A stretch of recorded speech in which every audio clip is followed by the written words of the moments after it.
A paz do Senhor, é uma alegria mais uma vez poder compartilhar com você a palavra do Senhor. Ontem eu falei um pouco sobre o temor do Senhor, sobre sair da tolice para a sabedoria, e muitas pessoas me perguntaram sobre uma experiência prática, algo prático, em que elas pudessem pegar e aplicar na sua vida, no dia a dia. E eu gostaria de começar compartilhando uma história de certo fazendeiro que tinha um empregado, e esse fazendeiro chega para o empregado e diz assim: olha, pega uma galinha e vá e abate-a ou mate-a aonde ninguém possa vê-la, ou ninguém possa ver. Passou-se um tempo, o empregado volta e a galinha continua viva. E o fazendeiro perguntou: o que que houve? Por que que você não matou a galinha? Porque a galinha pode ver. E o Senhor disse claramente que eu a matasse onde ninguém pudesse ver, mas ela via. E o temor do Senhor é mais ou menos isso. É você entender que não importa aonde você está ou esteja, Deus está te vendo. E tudo aquilo que você vai fazer em reverência, em respeito ao Senhor, porque Ele está te vendo. Então, não é uma coisa em que você pense que Deus não vai ligar se eu fizer dessa forma. Deus se importa assim com você. Deus viu Adão e Eva cometendo o erro, Deus os havia orientado, Deus havia instruído. Ninguém é inocente quando toma uma decisão errada, porque ou toma a decisão errada por inexperiência, ou ignorância, ou incompetência, ou por desobediência. Mas de alguma forma a escolha é pessoal, o propósito foi pessoal, e no final das contas é para suprir um desejo, uma concupiscência, um querer particular.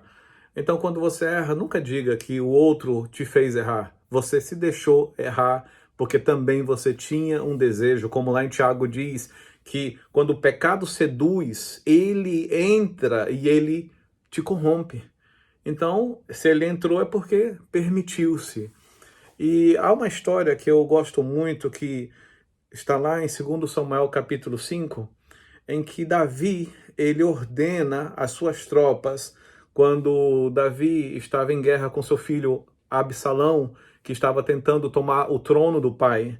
E Absalão se revoltou contra o seu pai e ele estava fazendo guerra contra a sua própria família. Infelizmente, isso acontece muito.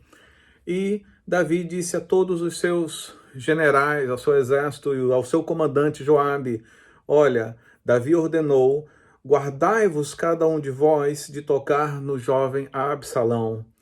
Ou seja, era uma orientação muito clara, muito direta.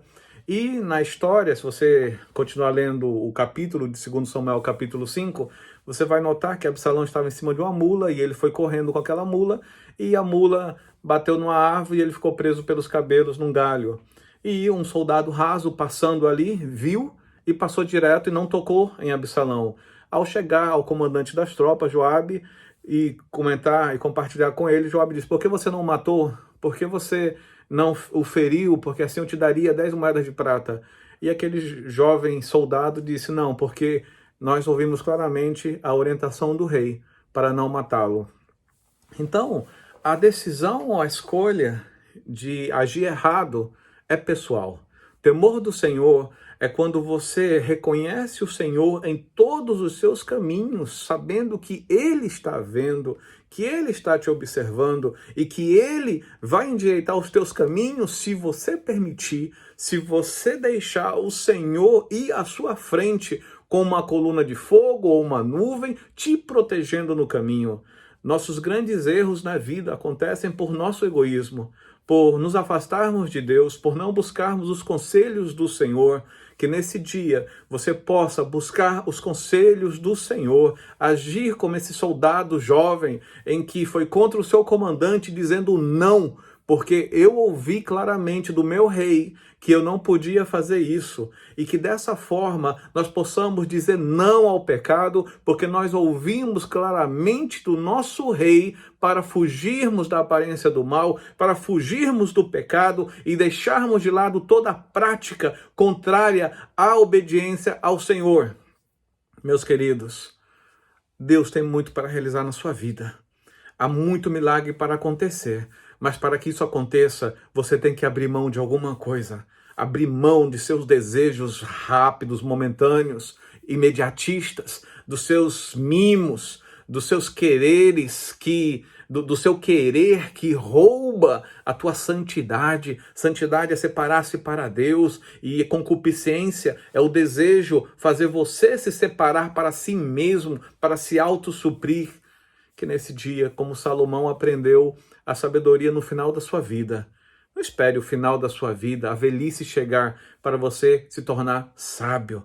Sábio é aquele que pratica o que ouviu, aprendeu ou está entendendo a revelação do Senhor. Seja sábio, aprenda os valores que a palavra do Senhor te dá. Seja sábio, afaste-se do mal, seja sábio, fuja da aparência do inimigo, aparência do mal, fuja do pecado, fuja de atritos, fuja de confusão. Tenha paz na sua casa, tenha paz na sua vida. Pare de murmurar, pare de falar dos outros, pare de achar motivos, picuinhas para criar intrigas, dissensões, confusões. Pare com isso, amadureça. Seja sábio e tema ao Senhor. E como aquele empregado do fazendeiro disse, o bicho ou a galinha viu, saiba que o Senhor está vendo o seu coração. Talvez você possa estar levantando as mãos, batendo palmas ao Senhor e até orando, mas Deus conhece o íntimo do seu coração, e é isso que pesa no final das contas. Que nesse dia você ore por maturidade. Ore para deixar de meninices, infantilidades, de coisas que você fazia na infância. Para com isso. Você agora é um homem, uma mulher de Deus. Haja como tal, haja como filho, filha do rei. E tema ao Senhor em todos os seus caminhos, em todas as suas decisões. Em o nome de Jesus. Que Deus te abençoe. Amém.